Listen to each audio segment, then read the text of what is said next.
Okay, so I had just done this video explaining how to use the inverse norm.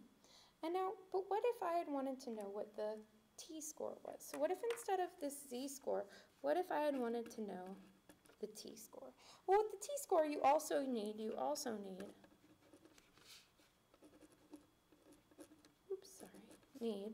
your degrees of freedom.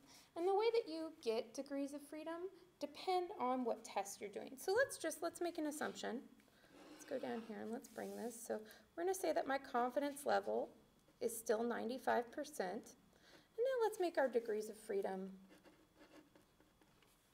I don't know, maybe we had a sample of size 15, and so our degrees of freedom are going to be 14. Okay, so we're going to be on, remember your t-distribution looks kind of like your normal distribution, almost exactly like it, except it's fat at the ends, right? It's got a little bit of extra area hanging out down here. So I like to draw a picture so that it's hovering right above, just to remind myself, hey, there's extra area out here, and I'm on the t-distribution. Now, student t is centered at 0, and it has standard deviations of 1. So we're going to put this out. And so again, I'm looking for 95%. So I'm wondering, where is question mark 95% of the data? Again, this would be used for, say, a confidence interval.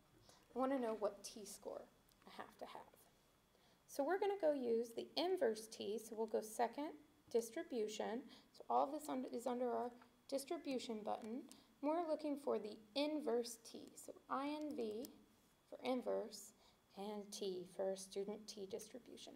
I'm going to hit that, and notice that all it asks for is area and degrees of freedom. That's because the inverse t is, this is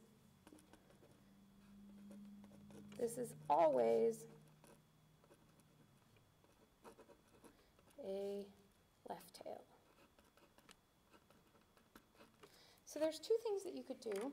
You could either say, well, I'm going to look for the negative t value and just ask what that area is. Or you could look for the positive t value and ask yourself what this area is. Whichever way you do it, that's fine. It doesn't matter. Either way has a theoretical extra step. But either way, let's do it for the positive t, because I always like getting the answer that I want. So the question is how much area do I have from here? Well, I was looking for 95%, so that means I had an extra 5% left over in my tails. There's 2 of them, so that means I have to add on, I need to add an extra 2.5%. So we'll have 95 plus 2.5, which gives us the 97.5%, or 0.975. My degrees of freedom, we've decided we're going to be 14, and we're going to paste it. If you did not have the nice prompt screen that I had, then what the inverse t is looking for is it's always going to look for the area and the degrees of freedom, and that's all that it wants from you. Your area, your degrees of freedom, you're going to hit enter.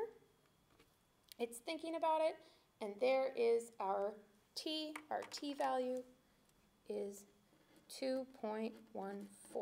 Now remember, if you happen to know the complementing z statistic, your t is always, sorry, your not statistic, your z-score. If you happen to know what the z-score is, like in this case 1.96, then you know that your t-score should be bigger than your z-score always, because it should have to go a little bit farther out to catch the same amount of data. Okay, I hope you found this useful.